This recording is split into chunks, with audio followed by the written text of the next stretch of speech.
We have been lied to about the true nature of the moon, the planets Mars and Venus, and the real state of technology that we possess today at this very moment. There are areas in the moon where plant life grows and even changes color with the seasons. And this seasonal effect is because the moon does not, as claimed, always present the exact same side to the Earth or the Sun. There is an area that wobbles in and out of darkness on a seasonal basis, and it is near this area that the plant life grows. The moon does have a few man-made lakes and ponds upon its surface, and clouds have been observed and filmed in its atmosphere. Many of you remember a period of time, several years, when almost every reported alien craft that was reported landed was on or near water and appeared to be pumping water into the craft. Many of you remember that. Quite a few. The water went to the moon, ladies and gentlemen, to change the moon.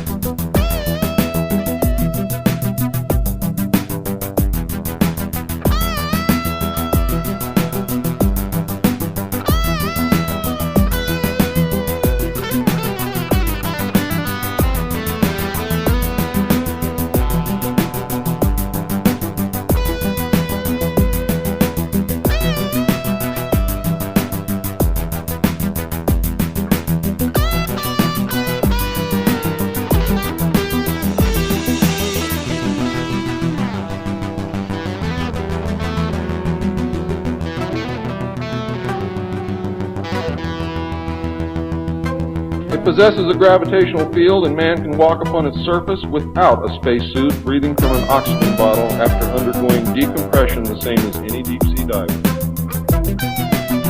Ladies and gentlemen, if you can come from 1,200 feet underwater to the surface in decompression, you can go from the surface to one atmosphere of vacuum. The vacuum does not cause a problem for the human body. It's the inert gas that's dissolved in your tissues and in your bones and in the fluids in your body that causes you the problem. If this is decompressed properly, you'll have no problem.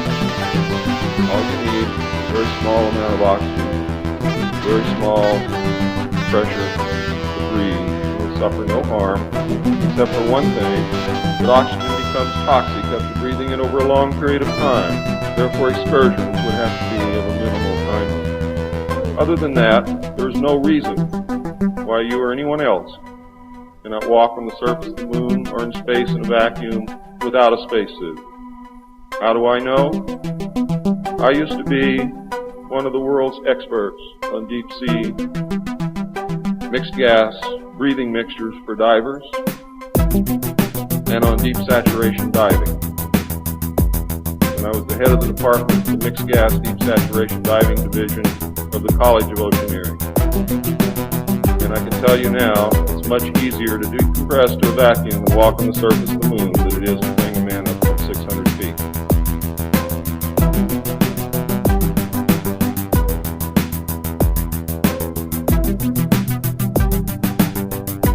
I have seen the photographs, and some of them were actually published in a book called We Discovered Alien Bases on the Moon by Fred Steckling. However, all the photographs are not there, but there are some very good ones. I would advise you to buy the book.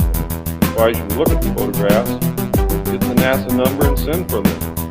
I doubt that you can still get them, but at one time you could. In 1969, a confrontation broke out between the human scientists and the aliens at the Dulce Underground Lab. The aliens took many of our scientists hostage. Delta forces were sent in to free them, but were no match against the alien weapons. 66 of our people were killed during this action. As a result, we withdrew from all joint projects for at least 2 years. A reconciliation eventually took place, and once again we began to interact. As far as I know, today we are interacting with the aliens.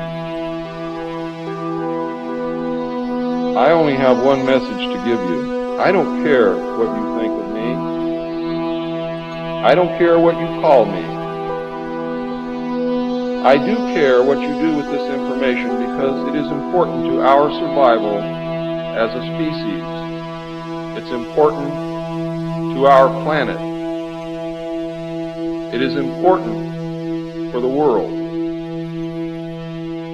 What happens to me is of no consequence, and I knew that when I started this. And over the last 17 years, I knew that someday I was going to have to get up and say this, whether I wanted to or not, whether I was afraid or not.